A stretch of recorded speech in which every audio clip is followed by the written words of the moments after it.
Gaza conflict and face-off with Russia are just two of the foreign policy crises facing the Obama administration. With us now, retired General Jim Jones. He's a former national security advisor to President Obama and a former Middle East envoy. General, welcome.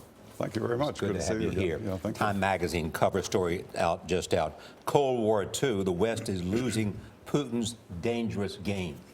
Are we losing Putin's dangerous game? I think that's a little premature, but there's definitely a seismic shift, if you will, in terms of the relations between Russia and the West and the United States in particular. And it's one that is brought about by Mr. Putin itself. If you contrast the relationship between his predecessor and President Obama and Mr. Putin and President Obama, you have really a marked shift in not only personal relationships, but also, as a consequence, national relationships. Does the plane crash change anything, though? I'm sorry? Does the plane crash, the grounding of the plane change the perception of Putin and the will of the West to do something? Well, it should. I mean, this is a to the extent that Russian fingerprints are in any way connected with this, and you'd have to really be naive to try to come to the conclusion that there's no Russian involvement here.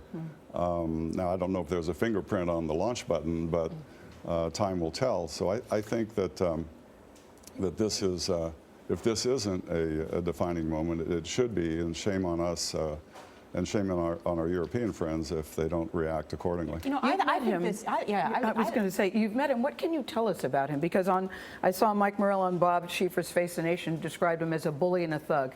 Accurate description, and how should he be dealt with?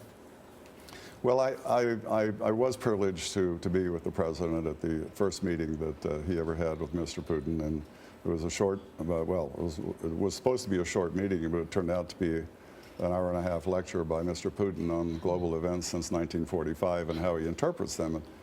And basically, he is what he appears to be. He is a longtime KGB agent. He was brought up in the Cold War. The West is his natural enemy. He has never gotten over the fact that of the dissolution of the Warsaw Pact and the Soviet Empire. He believes that the West treated Russia horribly in its hour of need, and also believes that we reneged on a gentleman's agreement that we wouldn't annex any of the former Soviet states into NATO, General, all of which he says you did, and you did it with impunity, and that's something I can never forgive. General, what I hear is that some of Putin's actions are because he senses weakness. Weakness on the part of President Obama to act in Syria, and so that where he sees a vacuum, he acts, and that may be driving some of his actions. How do you see it? Well, there's no question that that the United States influence in various parts of the world is having some difficulties. Now, we would be talking for. Does he sense weakness? I don't know. I mean, you'd have to ask him. But there are certain things. There are certain events on the planet that people talk about. Syria, our failure to be stronger in Syria is one. Our reaction to the Arab Spring is another. It kind of depends on who you talk to, but there's no question that as we try to disengage from two different wars, and the aftermath of the aftertaste, I should say, of those wars is still with us.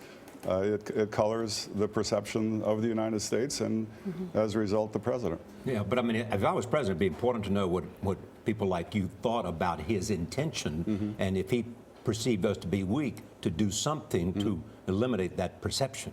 Well, there's no question that he has made some judgments about what he thinks the U.S. will respond or will do and will not do.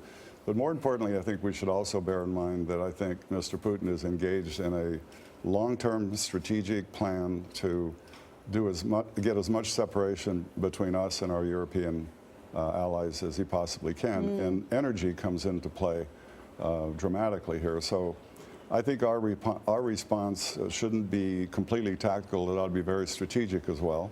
And I think we have a lot to say with regard to the flow of energy around the world, and I think we have a lot to say with the flow of energy to Europe if we take it as a strategic issue. There's got to be a united front against Putin with the United States and Europeans, is what Well, you're saying. I think this is a moment where our longtime European allies and the newer ones on the east are somewhat divided in terms of how you respond to Russia. And this is one time when a unanimity of opinion would be a good thing. And I might also add that this is a pretty critical time for some revitalization of NATO also. General Jones, good to see you. Thank you so much. My pleasure.